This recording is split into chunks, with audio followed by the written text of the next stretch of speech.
Turabasuhuje abakunzi ba Rubavu Bar and Sel, mukomere cyane aho muherereye hose. Tubagezaho amazu n'ibibanza bigurishwa mu karere ka Rubavu. Uyu munsi rero Rubavu Bar and Sel twabazaniye ikibanza cyiza cyane kigurishwa, giherereye mu karere ka Rubavu mu murenge wa Rugerero.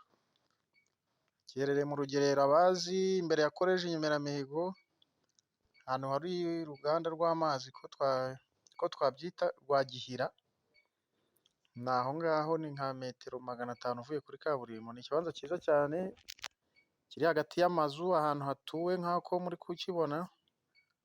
Icyo kirimo urutoki, harimo na fondasiyo yashaje ya kera, ubwo ni amabuye. Ku mihanda ibiri, gikora ku mihanda ibiri, imihanda ikase neza rwose. Ni ikibanza cyiza kandi kinini, gifite ubuso bwa metero kare 1086. Cyagenewe gutura.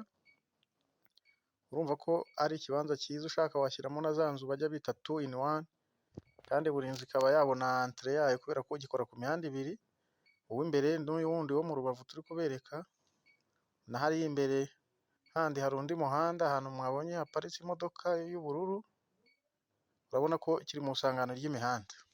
Ikibanza cyiza rero, wowe ushaka kugura ikibanza rwose, i Rubavu mu Rugerero, aho bita kwa Bizimungu, ugakata mu muhanda ujya iburyo gatoya,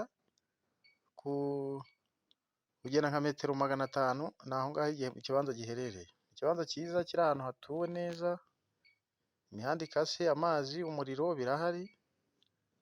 Ni ahantu heza kandi ni metero nkeya uvuye kuri kaburimbo rwose, ni nk'iminota 3-4 gutyo kugera ku muhanda wa kaburimbo, ahantu hari arete bakunda kwita kwa Bizimungu. Urumva ko ari ikibanza cyiza. Iki kibanza rero turakigurisha miliyoni 15 z'amanyarwanda, ariko urebye uko kingana, metero kare 1086. Urumva ubuso, abazi iby'ubuso urumva ko ari ikibanza kinini cyane, gishobora kuvamo n'ibibanza bibiri.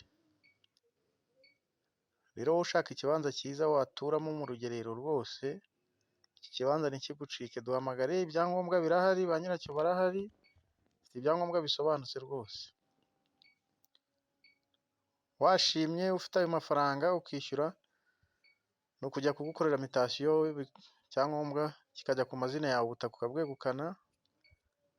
Waba ushaka kubaka ukubaka, kandi nk'uko nabibabwiye, gifite uburyo bwiza bwo kubaka, ku buryo kubera ko gikora ku mihanda ibiri, gikora ku muhanda w'imbere n'uwo mu Rubavu. Urumva ko uburyo bwose washaka kucyubaka byakorohera. Ushaka gushyiramo amazu abiri za 2 in 1, ushaka kubakamo inzu imwe ikagira entrée ebyiri, cyangwa se jaride kubera ni hanini cyane, urumva ko waba ufite ikibanza cyiza cyane. Duhamagare kuri izi nimero zacu cyangwa utwandikire kuri WhatsApp. Iki kibanza ntibagigutange, giherereye mu karere ka Rubavu, umurenge wa Rugerero, akagari bakita Gisa, akagari ka Gisa, umudugudu wa Gihira. Nabarangiye abahazi aho ngaho rwose barahazi. Murakoze cyane, mugire ibihe byiza.